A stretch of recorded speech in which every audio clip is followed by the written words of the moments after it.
에스겔 3장 1절부터 11절까지 살아계신 하나님의 말씀을 받들어 읽어드리겠습니다. 성령의 음성을 들으시기 바랍니다. 또 그가 내게 이르시되 인자야 너는 발견한 것을 먹으라. 너는 이 두루마리를 먹고 가서 이스라엘 족속에게 말하라 하시기로 내가 입을 벌리니 그가 그 두루마리를 내게 먹이시며 내게 이르시되 인자야 내가 네게 주는 이 두루마리를 내 배에 넣으며 내 창자에 채우라 하시기에 내가 먹으니 그것이 내 입에서 달기가 꿀 같더라. 그가 또 내게 이르시되 인자야 이스라엘 족속에게 가서 내 말로 그들에게 구하라. 너를 언어가 다르거나 말이 어려운 백성에게 보내는 것이 아니요 이스라엘 족속에게 보내는 것이라. 너를 언어가 다르거나 말이 어려워 내가 그들의 말을 알아듣지 못할 나라들에게 보내는 것이 아니니라. 내가 너를 그들에게 보냈다면 그들은 정녕 내 말을 들었으리라. 그러나 이스라엘 족속은 이마가 굳고 마음이 굳어 내 말을 듣고자 아니하리니 이는 내 말을 듣고자 아니함이니라. 보라 내가 그들의 얼굴을 마주보도록 내 얼굴을 굳게 하였고 그들의 이마를 마주보도록 내 이마를 굳게 하였으되 내 이마를 화석보다 굳은 금강석같이 하였으니 그들이 비록 반역하는 족속이라도 두려워하지 말며 그들의 얼굴을 무수하지 말라 하시니라. 또 내게 이르시되 인자야 내가 내게 이를 모든 말을 너는 마음으로 받으며 귀로 듣고 사로잡힌 내 민족에게로 가서 그들이 듣든지 아니 듣든지 그들에게 과여 이르기를 주 여호와의 말씀이 이러하시다 하라. 아멘.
아멘. 할렐루야. 주님을 찬양해 송축합니다. 우리 샬롬 찬양대 은혜로 찬양 하나님께서 기뻐 받으시고 또 그게 복을 주신 줄 믿습니다. 임마누엘 주께서 일마다 때마다 분초마다 나의 하나님으로 여러분과 함께 하시기를 원합니다. 오늘 종려주일 예수님께서 예루살렘 입성할 때 수많은 인파들이 종려나무 가지를 들고 호산나 외쳤습니다. 주여 우리를 구원하소서. 또 겉옷을 벗어서 예수님 오시는 낙이 타고 어린 새끼 낙이 타고 오시는 그 발치에 옷을 깔아드리면서 환영했습니다. 그처럼 환영했던 그들이 하루 사이에 십자가에 못 박으소서, 십자가에 못 박으소서 예수님을 대적하며 배도하는 일이 일어난 것입니다. 왜입니까? 예수님과 목적이 다르기 때문입니다. 예수님은 이 땅에 인류를 죄와 사망 권세, 사단의 그 세력부터 구원하시기 위해서 해방시키셔서 하나님의 자녀 삼고 하나님 나라를 이루기 위해서 오셨습니다. 그러나 예수님을 환영했던 그들은 이 땅에서 정치적으로 군사적으로 로마의 통치로부터 압제로부터 해방되고 이 땅에서 잘 먹고 출세하는 것을 목적 삼습니다. 예수님이 사람들에 의해서 실험받고 매를 맞고 상처나고 힘없는 모습을 보면서 저가 어떻게 우리를 이 노마로부터 구원할까? 그럴 수 없다 하면서 예수님을 등 돌린 것이죠. 그래서 십자가에 못 박으소서. 예수님을 배도하는 것입니다. 우리가 이 땅을 살아가는 데 있어서 단지 이 땅에서 잘 먹고 잘 살고 출세하는 데 목적을 두면 우리 또한 그들과 다를 바가 없습니다. 언제든지 내 목적과 맞지 않으면 예수님을 부인할 수 있다는 것, 버릴 수가 있다는 것이죠. 그래서 우리는 우리의 본질인 육체가 아니라 우리의 영혼의 우선 가치를 두고 이 땅은 길어봐야 80년, 90년, 꼭 100년입니다. 그러나 하나님이 예비하신 그 나라는 영원한 어떤 일이 있어도 지옥은 피하고 영생복락 영원한 천국에 가야 할 줄로 믿습니다. 예수님이 그처럼 맞고 찢기고 상하고 십자가에서 발가벗겨진 상태로 물과 피를 다 쏟으시고 죽으시고 그분은 전능하신 하나님 만주의 주입니다. 그분이 그럴 이유가 하나도 없습니다. 그렇게까지 고난을 당하시고 고통을 당하시면서까지 우리를 구원하시고자 하는 것이 뭡니까? 영원한 지옥불에서 우리를 구원하시기 위함입니다. 여러분, 종려주일을 맞이해서 주님의 십자가의 보혈의 은혜가 여러분 심령 속에 강같이 흐르기를 원합니다. 그 구원의 은총의 그 생명의 능력이 여러분을 강건하기를 원합니다. 우리는 지금 어려운 때를 살아가고 있습니다. 우리나라만 해도 불치병 또 희귀병으로 고통당하는 환자들이 100만 명을 넘는다고 합니다. 여러분 100만 명이 어떤 수입니까? 사람이 셀러 가면 셀 수가 없어요. 그 고통은 말로 표현할 수 없다고 합니다. 진통제로 마약을 사용해도 소용이 없을 정도로 그 고통이 크다고 합니다. 외에도 정신적, 환경적, 지금은 정치적, 군사적, 남북 간에 계속해서 북한에서는 핵을 쏘겠다. 이런 위협들, 이런 고난들이 갈수록 증폭되고 가중되고 있습니다. 이러한 때 우리는 어떻게 살 것인가? 예수님을 믿는 그리스도인들 어떻게 살 것인가? 어떻게 사는 것이 가장 복된 삶인가? 참으로 중요합니다. 우리 나라 민족을 위해서 기도를 해야 됩니다. 계속해서 북한이 핵을 쏘겠다 이런 긴장감을 고조시키고 전쟁을 선포하면은 세계 열방 나라들은 대한민국에 투자하겠습니까? 투자했던 것도 거두고 돌아갈 것입니다. 그러면 경제가 나빠질 수밖에 없고 삶이 어려질 수밖에 없어요. 이런 여러 가지 위험 요소들, 우리를 마음을 누르고 억압하는 요소들이 갈수록 더 증가되고 있다는 것이죠. 그래서 오늘 본문을 택한 것입니다.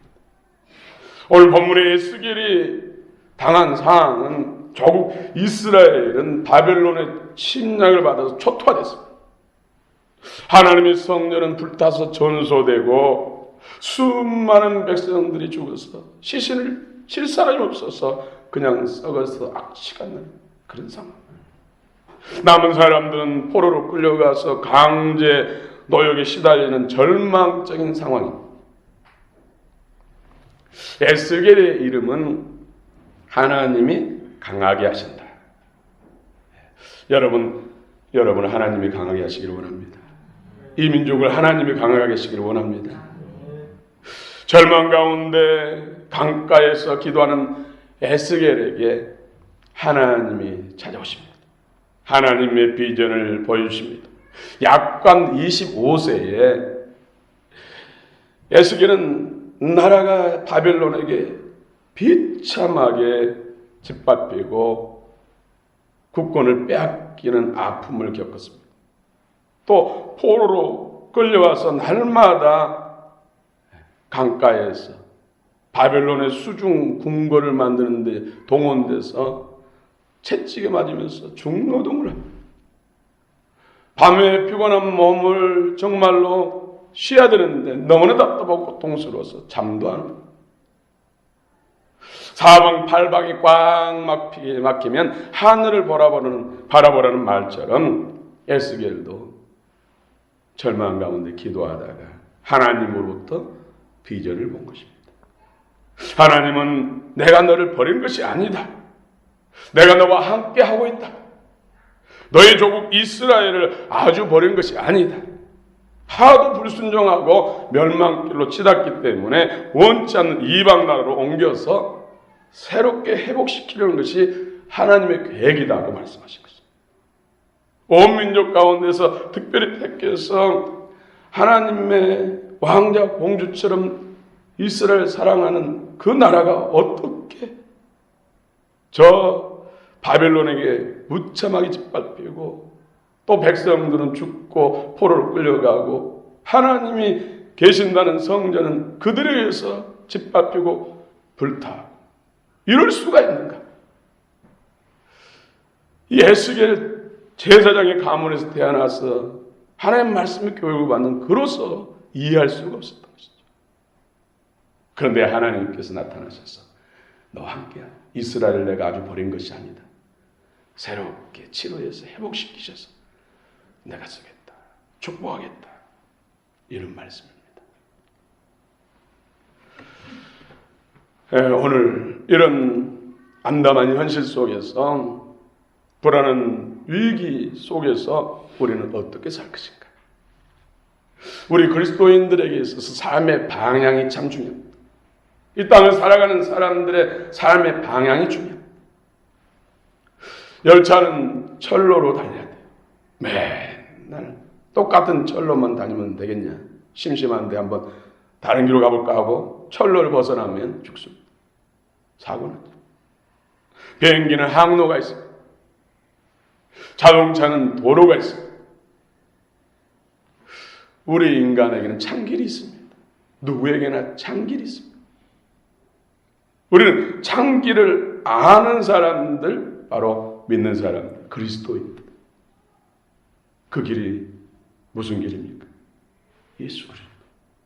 예수님이 내가 곧 길이요 진리요 생명이니 나로 말미암지 않고는 아버지께 올 수가 없다. 하나님의 은총과 복을 받으려면 예수 그리스도 안에 거하고 그분을 따라 살라고 말씀합니다. 모든 성도들의 신앙의 깊이와 무게의 중심은 바로 예수 그리스도, 하나님의 말씀입니다. 말씀이 육신이 되어 이 땅에 오신 분이 예수 그리스도입니다. 또 이 땅에 예수 그리스도께서 우리에게 주신 모든 은혜를 말씀을 통해서 우리에게 주십니다. 이루어 주십니다. 시편 110편 105절에도 주의 말씀 내 발의 등이요 앞길에 빛입니다. 그 등을 따라서 빛을 따라 살면은 실족하지 않습니다. 넘어지지 않습니다. 안전하게 됩니다. 오늘 에스겔 1장 28절 한번 우리 같이 한번 읽어볼까요? 에스겔 1장 28절입니다. 같이 읽겠습니다. 그 사방 방체의 모양은 비오는 날 구름에 있는 무지개 같으니 이는 여호와의 영광의 형상의 모양이라. 내가 보고 엎드려 말씀하시는 이의 음성을 들으니라. 아멘. 그런 절망 가운데 하나님의 단식하며 기도하니까 하나님이 찾아오셨어. 그것도 성삼위 하나님, 성부, 성자, 성령 하나님의 영광을 보여주시면서 또 하나님의 사역을 감당하는 내 생물, 그룹 천사들의 사역을 보여주시면서 소망을 주신 거죠. 희망을 보게 한 것입니다. 하나님의 영광을 보고 그 앞에 엎드러진데 하나님의 음성이 들어오니까 그 말씀을 붙들고 하나님을 경배합니다. 참 에스겔이 놀라운 것은 그는 하나님의 비전을 받고 하나님의 영광을 본 후 하나님 말씀을 받아먹고는 그 말씀 그대로 받아먹고 그 말씀 그대로 순종하며 살고 그 말씀 그대로 전하며 살고 이것이 이 시대를 살아가는 그리스도인들의 가장 복된 삶, 가장 지혜로운 삶입니다. 에스겔이 하나님의 비전을 보고 하나님 말씀 앞에 엎드려서 경배합니다. 에스겔은 하나님 말씀을 그대로 받아먹고 그 말씀을 그대로 살고 그 말씀 그대로 증거하며 삽니다. 이것이 바로 그리스도인의 참 모습입니다. 가장 잘 사는 것이죠. 우리 하나님의 자녀들의 바람직한 자세는 어떨까요? 하나님 말씀을 그대로 받아 먹는 것입니다. 귀로 듣고 마음으로 먹어야 됩니다. 마음으로 받아서 살아야 됩니다. 에스겔 1장 8절 9절을 제가 읽어드리겠습니다. 너 인자야, 내가 내게 이르는 말을 듣고 그 패역한 족속같이 패역하지 말고 내 입을 벌리고 내가 내게 주는 것을 먹으라 하시기로. 내가 보니 보라 한 손이 나를 향하여 펴지고 보라 그 안에 두루마리 책이 있더라. 우리 성도는 어떻게 주를 따라 사는가? 말씀을 따라 사는 것. 말씀에 순종하며 사는 것이 예수님 안에 거하는 것이고 예수님을 따라 사는 것입니다. 말씀으로 돌아가자. 말씀으로 돌아가자. 그 의미가 이런 의미란 것이죠. 또 에스겔 2장 7절 같이 한번 읽어보겠습니다. 에스겔 2장 7절입니다. 시작. 그들은 심히 패역한 자라. 그들이 듣든지 아니 듣든지 너는 내 말로 구할지어다. 지금 하나님은 이스라엘 백성들을 바벨론 포로로 끌려가기까지 침공을 허락하신 것은 너무나 강팍하고 하나님 말씀을 받으려고 하죠. 하나님의 뜻과 상관없는 대로 하나님을 거역하고 하나님 말씀을 맡은 자로서 인류의 구원의 역사를 이루어야 할 귀한 사명을 맡은 이스라엘이 계속해서 하나님을 떠나고 등지고 세상 우상에 빠져 세상 일락에 빠져 살기 때문에 하나님께서 고강수의 연단으로 바벨론 포로 되게 한 것입니다. 미워서 그런 것이 아니라 심판이 목적이 아니라 회복시켜서 진정한 하나님의 영광, 구원을 주시기 위해서 영생을 주시기 위해서 하나님이 하신 것이라는 것이죠. 그 나라 이스라엘 땅에서는 도저히 안 되니까 다른 나라로 옮겨서 그 일을 하신 것이죠. 자녀가 지독하게 말 안 들으면 너 이거 가지고 안 되겠다. 이리 나와. 그런 일도 있잖아요. 그렇죠? 그런 것처럼 하나님께서 이스라엘 나라에서는 예루살렘에서는 안 되겠다. 가장 부악한 바벨론, 그것도 우상의 시작이고 우상의 왕국인 그 나라 가서 우상이 아무것도 아닌 것을 하나님 앞에 우상이 아무것도 아닌 것을 보여주시고 실질적으로 피부로 마음으로 눈으로 목도 손으로 만짐받게 하시고 진정한 하나님께 돌아오는 것이 진정한 복이라는 것을 현장을 통해서 실제 피부로 느끼고 경험하여 알게 하고 깨닫고 돌아오라고 그런 고난을 허락하신 것입니다. 에스겔은 그저 말씀을 주신 대로 받아먹고 그 말씀대로 순종하고 그 말씀대로 전하는 것이죠.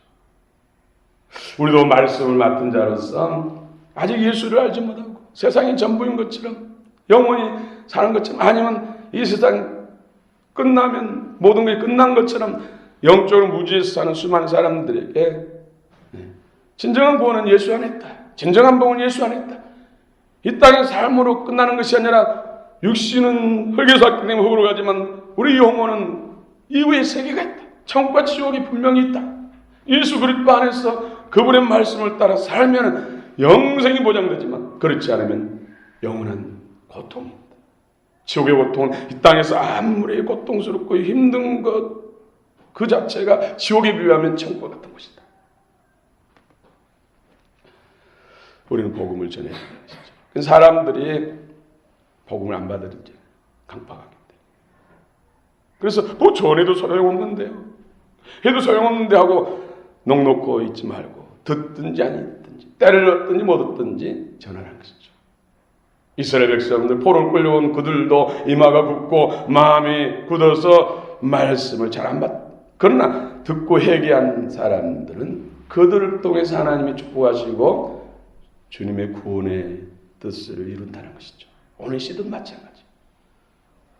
결과를 보지 말고 그냥 전하면 그 가운데 귀가 열린 사람, 마음이 열린 사람 듣고 돌아온다는 것이죠. 그럼 그들을 하나님이 축복하셔서 주님의 구원의 역사를 이루시고 영생 복락을 주신다는 것입니다. 성도는 하나님 말씀과 연합된 자입니다. 연합에는 하나님 말씀을 성도가 마음으로 받았어. 그 말씀이 신령의 영이 되고 생명이 된 상태가 말씀과 연합됐다고 합니다. 너희가 내 안에 내 말이 너희 안에 거하면 무엇인지 원하는 대로 구하라. 그러면 시행하리라. 하나님 말씀이 내 마음으로 받아서 성령 안에서 영이 되고 생명이 될 때 그럴 때 하나님이 역사하신다는 것이죠. 여러분 말씀을 받으시기 바랍니다. 말씀이 내 안에 영과 생명으로 들어오면 기적이 일어납니다. 건강도 회복되고요. 삶도 회복됩니다. 직장만 주시겠습니까? 사업도 주십니다. 사업장도 주십니다. 사장 대표가 되게 하십니다. 미래의 통상보다 더 좋은 것도 주십니다. 하나님 말씀이 내 안에 영이 되고 생명이 됩니다. 여러분 말씀을 성령 말씀을 귀로 듣지만 말시고 귀로 들어서 마음으로 먹으시기 바랍니다.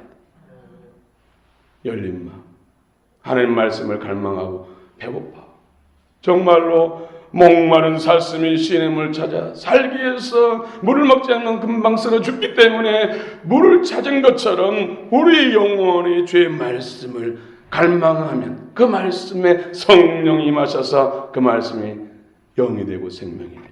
하나님의 능력이 나타납니다. 살리는 것은 영이니 육은 무익하니라. 내가 너에게 이른 말이 영이요 생명이니라. 요한복음 15장 10절에 내가 아버지 계명을 지켜 그의 사랑 안에 거하는 것 같이 너희도 내 계명을 지켜 내 사랑 안에 거하리라. 에스겔 36장 26절 27절 또 새 영을 너희 속에 두고 새 마음을 너희에게 주되 너희 육신에서 굳은 마음을 제하고 부드러운 마음을 줄 것이며 또 새 영을 너희 속에 두어 너희로 내 규례 계명 말씀을 지켜 행할지니라. 인간의 의지적인 노력과 결단으로 하나님의 말씀을 지키는 데는 한계가 있습니다. 아예 지킬 수가 없습니다. 주님의 말씀이 내 안에 영이 되고 하나님의 생명 예수 그리스도 안에 있는 생명이 우리 안에 들어와야 그 생명으로 말씀을 산다는 것이죠. 그럴 때 하나님의 역사 기적과 이적은 나타납니다. 여기서 굳은 마음을 제하고 길가 돌짝박과 가시덤불 같은 마음 사단과 죄에 오염되고 일그러진 그 마음을 걷어내고 새 영, 새 마음 이것은 하나님의 영, 하나님의 생명, 예수 그리스도의 마음, 부드러운 마음이 바로 그리스도의 영과 생명, 하나님의 영과 생명, 예수님의 새 마음을 말하는 것이죠. 그래야 하나님 말씀을 즐겨 지킬 수가 있다. 한마디로 성도는 하나님의 말씀과 연합된 자라고 말씀합니다. 너희가 내 안에, 내 말이 너희 안에 영과 생명으로 거하면 무엇인지 원하는 대로 구하라. 그래야면 시행하겠다. 이보다 또 우리에게 소망적인 말씀이, 희망적인 말씀이 또 어디 있습니까? 여러분, 말씀이 영과 생명으로 여러분 풍성하시기를 원합니다. 그러면 건강도 갖가지 문제도 도망갑니다. 어둠이 왔다가도 일곱 길 도망갑니다. 하나님 말씀이 내 생각과 마음에 의가 될 때 righteousness, 최대크, 내 마음과 생각에 우위를 점면 말씀이 더 최고의 가치가 될 때 우리는 그 말씀대로 살게 되는 것이죠. 그럴 때 말씀이 우리 마음 안에서 영과 생명으로 재창조된다는 것입니다. 성령께서. 하나님의 말씀에 대한 인식이 중요합니다. 성경 66권은 하나님의 말씀입니다. 디모데후서 3장 16절 17절에 모든 성경은 하나님의 감동으로 된 것으로 교훈과 책망과 바른과 의로 교육하게 유익하니 이는 하나님의 사람으로 온전하게 하며 모든 선한 일을 행할 능력을 갖추게 하려 하심이니라. 하나님의 말씀대로 지키며 살고자 하는 우리의 간절함이 있어야 됩니다. 그럴 때 하나님께서 성령을 물붓듯이 부어주십니다. 성도의 정체성, 아이덴티티. 성도의 정체성이 뭡니까? 그것은 홀리, 거룩입니다. 거룩. 성도란 이름 자체가 거룩이에요. 거룩. 성도는 한문으로 보면 거룩한 도이라는 뜻이잖아요. 거룩한 도. 거룩한 성, 거룩한 무리.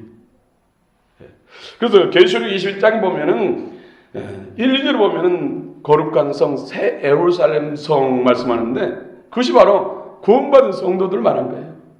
우리 한 사람 한 사람들이 구원받아서 연결돼서 도시처럼 이루고 있다는 것이죠. 그건 가장 아름다운 성처럼 이루고 있다는 것이죠. 이 상태를 성도로 합니다.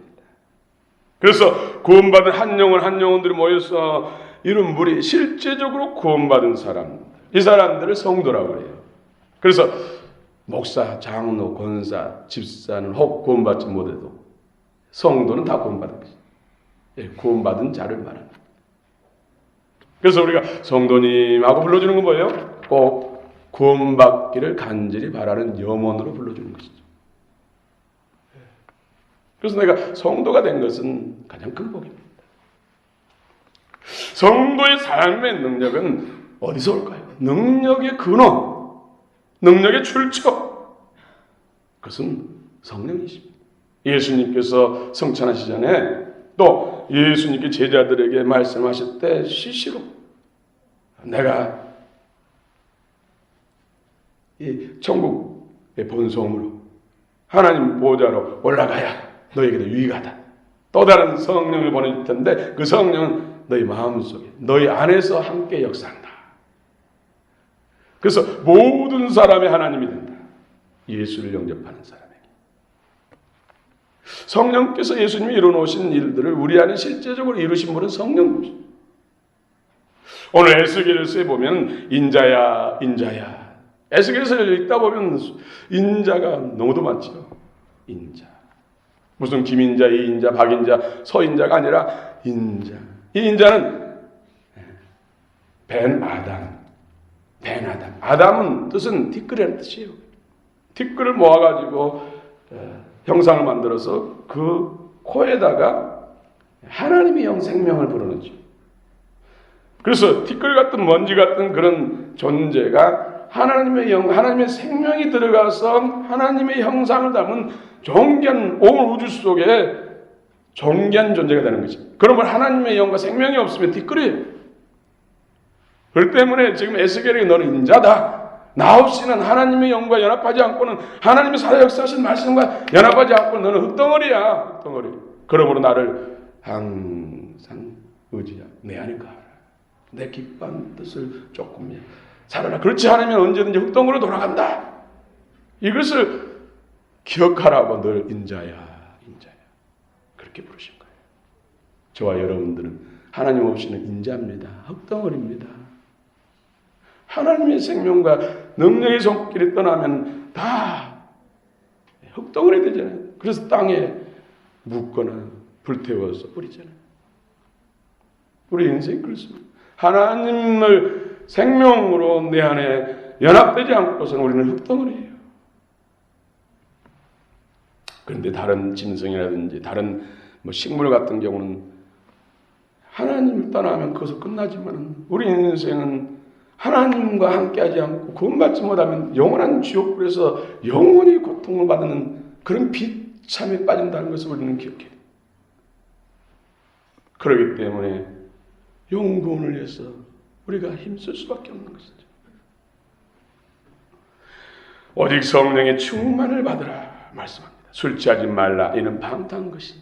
오직 성령의 충만함을 받으라. 여러분 성령의 충만을 받으시기 바랍니다. 기름 부음으로 충만하시길 바랍니다. 그것이 성도의 능력의 비결입니다. 오늘 에스겔 3장 12절 14절 같이 읽겠습니다. 12절 14절 때에 주의 영이 나를 들어올리시는데 내가 내 뒤에서 크게 울리는 소리를 들으니 찬송할지어다 여호와의 영광이 그의 처소로부터 나오는도다 하니 12절이요. 14절이요. 주의 영이 나를 들어올려 데리고 가시는데 내가 근심하고 분한 마음으로 가니 여호와의 권능이 힘있게 나를 감동시키시더라. 네. 우리 세상을 바라보면 이 땅을 바라보고 대라진 일을 바라보면 환경을 바라보면 뒤집히고 억울하고 하는 일이 많잖아요. 그대로 살면 다 정말로 제명해도 못 살아요. 성령의 감동을 받아서 그런 것을 초월해야 되죠. 초월해야. 여러분 초월하시기 바랍니다. 성령 안에서는 능치 못한 것이 없어요. 여러분 인자란 걸 기억하시기 바랍니다. 오늘 에스겔서에서는 보면 인자란 단어가 94회나 나옵니다. 94회. 하나님 없이는 우리는 흙덩어림을 기억하시기 바랍니다. 조금 뭐 한다고 해서 자만할 것도 없고요. 경안할 것도 없고요. 항상 내 이치, 내 정체성 그것을 파악한다면 안다면 겸손할 수밖에 없어요. 주님 없이는 아무것도 아니다. 하나님의 도우심, 역사 없이 그 안에 거하지 않고서는 우리가 아무것도 아닌 오히려 비참에 빠진다는 것을 늘 기억하시기 바랍니다. 오직 성령, 나의 하나님, 내 안에 거하셔서 나와 함께 하신 하나님, 세상 끝날까지 함께 하신 하나님, 성령을 함께 하신 그 성령님의 은혜를 늘 갈망하시기 바랍니다. 또 성도가 성령 안에서 우리가 하나님 앞에 해야 될 것은 충성. 능력의 비결이 충성입니다. 충성을 한문 그대로는 마음 중심으로 말씀을 이루는 것, 실천하는 것입니다. 고린도서 4장 2절에 그러므로 맡은 자들에게 구할 것은 오직 충성입니다. 성경에서 말씀한 이 충성은 상대방, 우리 사람 관계도 그렇잖아요. 직장에서나 교회 안에서 저 사람 참 충성돼.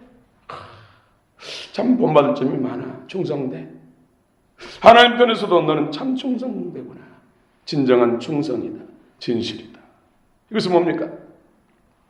상대방에게 있어서 신뢰할 만한 그런 언어와 행동. 상대방에게 신뢰를 주는 말과 행동. 이런 사람이 바로 충성된 것입니다.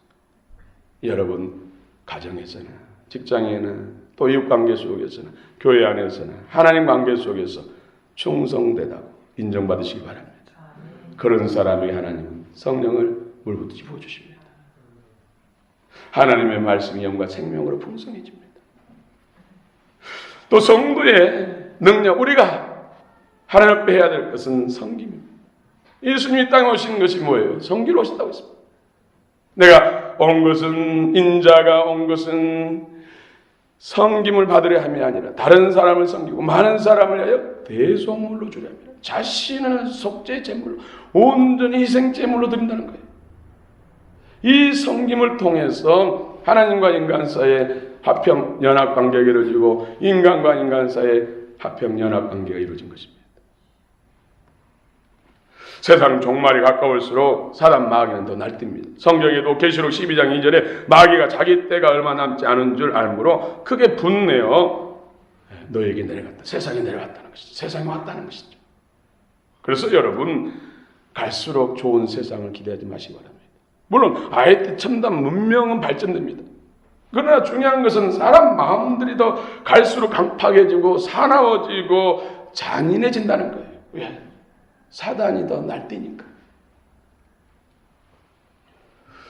여러분, 저 어렸을 때는 부모가 자녀를 죽였다 이런 말을 들은 적이 없습니다.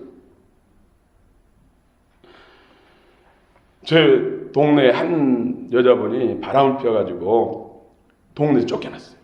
그 친정으로 쫓겨났어요. 그래가지고 그분에게 딸이 하나 있었는데 딸이 저보다 나이가 2살 정도 어렸어요. 이 동네에서 같이 놀면 남녀가 다 놀잖아요. 그런데 딸을 보고 싶어가지고 못 만나게 하니까 먼 반지에 숨어가지고 지켜보다가 아이들이 다 뿔뿔이 흩어지면 이제 그 딸이 가면은 뒤를 따라가가지고 몰래 돈을 오줌을 집어넣어주고 그리고 눈물 흘리면서 가는 거예요. 제가 지금도 생생해요. 불과 3, 40년 전만 해도 부모와 이런 자녀 관계. 그런데 죽이고 매장하고 이런 일들이 다반소리로 나고 있잖아요. 이것이 바로 사람의 마음이 그처럼 강팍해지고 사나워지고 잔인해진다는 것이죠. 갈수록 이런 일은 더 본물이 터지듯 더 일어날 것입니다. 이런 때 우리가 무슨 세상 바라보면 소망이 있겠습니까? 오직 예수 안에만이 진정한 우리의 참 소망이 있는 줄 믿습니다. 그러한 시대에 우리가 해야 될 것이 무엇입니까? 그리스도인으로 어떻게 살아야 됩니까? 아브라함이 멸망하는 도성 심판에 놓여있는 소돔과 고모라를 바라보면서 눈물로 하나님 앞에 중보한 것처럼 우리는 멸망길을 치닫는 이 세상, 이 민족 강팍에서 돌아오지 않는 수많은 영혼들을 가슴 품고 눈물로 애통하면서 그들을 위해서 중보하는 것이 우리가 할 수 있는 최선이에요. 예수님께서 예루살렘 성을 품고 예루살렘아 내가 어미 닭이 병아리 품듯이 너를 품으려고 했던 것이 몇 번이냐. 그러나 너는 나를 거역하고 선자들 돌로 죽이느냐. 오늘 이 시대에 우리의 그리스도인이 해야 될 일은 수많은 영혼들, 내 가족, 자녀, 부모, 형제, 고려, 친척들 이 민족을 가슴에 품고 저들의 죄를 대신 회개하며 하나님 앞에 돌아오기를 위해서 중보해야 될 줄로 믿습니다. 그래서 듣고 회개한 자는 돌아올 것이고 돌아오지 않는 사람은 그 죄로 인해서 멸망을 당하는 것입니다. 그러나 한 영혼이라도 주님 앞에 돌아오도록 우리가 최선을 다해야 할 것은 그들 향한 뜨거운 가슴, 주님의 가슴으로 품고 중보하는 것입니다. 또 나아가서 듣든지 아니 듣든지 낭망하지 말고 그들의 반응 보고 절망하지 말고 실망하지 말고 복음을 전하는 것이 우리들이 이 시대에 해야 할 사명인 줄 믿습니다. 법무에 주는 교훈입니다. 제가 말씀을 준비하면서 법무에 주는 교훈에 말씀이 열리지 않아서 고민하다가 잠을 잤습니다. 그런데 꿈에서 3군데 교회를 보여주시더라고요. 어느 교회를 갔는데 그 교회 건물은 크지 않습니다. 그런데 예배당에도 교회 밖에도 사람이 가득합니다. 어린아이로부터 노인까지 가득했습니다. 지금도 어디서 만나면 알아볼 수 있을 정도로 생생했습니다. 그런데 그들의 모습 속에서 생기가 도는데 서로 연합하고 화평하고 섬기고 하는 것이 그냥 보여집니다. 그런데 누군가가 저를 향해서 말씀한 것입니다. 형체는 보이지 않습니다. 모습은 없습니다. 그런데 말씀하십니다. 하실 말씀이 저들은 특별한 은사나 능력을 권한 것도 아니다. 그러나 서로 화평한다. 하나님은 그들 가운데 함께한다. 이런 말씀하시더라고요. 물론 저는 그분이 모습 못 봤지만은 주님으로 믿습니다. 또 한 교회를 그러기 전에 그래서 제가 그 성도들을 유심히 바라보니까 교회 안에서 예배당 안에서 하는 일은 예배드리고 또 서로 중보기도 하고 무엇보다도 말씀 암송을 많이 하더라고요. 말씀. 그래서 교사는 아이들에게 성경 구절을 기록한 카드를 나눠주고 또 복사지를 나눠주면서 교훈하면서 가르치면서 자신도 암송하고 암송하고 그리고 서로 찬양하고 무조건 잘못한 것도 막 괜찮다고 덮어주는 것이 아니고 잘못된 것은 교훈하고 가르치면서 주님의 마음으로 서로 섬기는 모습을 봤습니다. 그렇구나. 하나님이 함께하는 교회, 임마누엘 교회, 가부도 가도 새끼나 영광이 충만한 교회, 말씀의 영과 생명으로 충만한 교회는 서로 화목하고 연합하는 것이구나. 그리고 한 교회를 보여주셨는데 예배당도 그렇게 크진 않았어요. 그런데 사람 몇 사람만 있는데 뭔가 열심히 하는데 썰렁하더라고요. 근데 또 모습은 안 보이지만 그분이 저들은 은사를 최고로 가치로 은사와 능력을 가치로 저들은 서로 반목하고 정지하고 다투기를 좋아한다. 나는 저들 가운데 함께 할 수 없다. 하나님은 저들 가운데 함께 할 수 없다. 그런 말씀하시더라고요. 그리고 한 교회는 그냥 생생하지 않고 말씀이 없었기 때문에 그냥 보고만 지나갔습니다. 마태복음 5장 9절에 합평케 하는 자는 복이 있나니 그들이 하나님의 아들이라 일컬음을 받을 것이며 그렇습니다. 아버지와 함께 집안에 살 수 있는 자는 자녀예요. 아버지와 함께 밥상에 같이 먹을 수 있는 존재는 자녀의 날마다. 화평케 하는 자에게 하나님이 임하시고 성령을 부으시고 말씀이 영이고 생명이 돼서 자녀가 된다는 것이죠. 화평, 연합입니다. 마태복음 18장 1절에 두세 사람이 내 이름을 모인 곳에는 나도 그들 중에 있느니라. 여기도 역시 화목과 연합의 중요성을 교훈하는 것입니다. 가정의 복도, 가정의 부흥, 가정의 하나님의 임재도 마찬가지입니다. 부부 간의 연합하고 부모와 자녀 간의 화평과 연합하고 형제 자매 간의 화평과 연합하는 그런 가정에 하나님의 몰붙듯이 은혜를 부으신다는 것이죠. 함께하는 가정. 그런 가정은 해포 땅에 떨어져도 하나님이 보장해 주십니다. 섬김으로 가능합니다. 섬김이 없이는 화평과 연합을 위해서 나의 가장 소중한 가치를 언제든지 지불할 준비를 해야 됩니다. 언제든지 내 자존심, 화평을 위해서 연합을 위해서는 내려놓을 준비를 해야 된다는 것이죠. 언제든지 화평과 연합을 위해서는 손해볼 준비를 해야 된다는 것이죠. 그래서 화평과 연합을 위해서 나의 소중한 최고의 가치를 지불할 준비를 늘 해야 됩니다. 섬김 없이는 그것이 안 됩니다. 섬김은 내수고 땀, 희생, 헌신 없이는 안 되는 것이죠. 그러므로 화목과 연합을 위해 소중한 가치를 지불해야 함을 오늘 교훈하고 있습니다. 애쓰길 그런 상황 속에서 민족을 회복하고 인류를 구원하는 데 있어서 진정한 하나님과 연합, 말씀과 연합, 성령님의 능력 공급, 진정한 순종 헌신. 오늘 이 시대에 주님께서 마가복음 10장 45절에 인자에 온 것은 섬김을 받으려 함이 아니라 도리어 섬기려 하고 자기 목숨을 많은 사람의 대속물로 주려 함이니라. 여러분 가장 확실한 연합이 뭡니까? 하나님의 영과 생명으로 충만한 거 아닙니까? 말씀이 여러분이 들려야 됩니다. 마음으로 들려야 됩니다. 말씀을 먹어야 됩니다. 말씀의 영과 생명으로 여러분 가운데 임하면 기적은 일어납니다. 여러분 성령의 음성을 들으시기 바랍니다.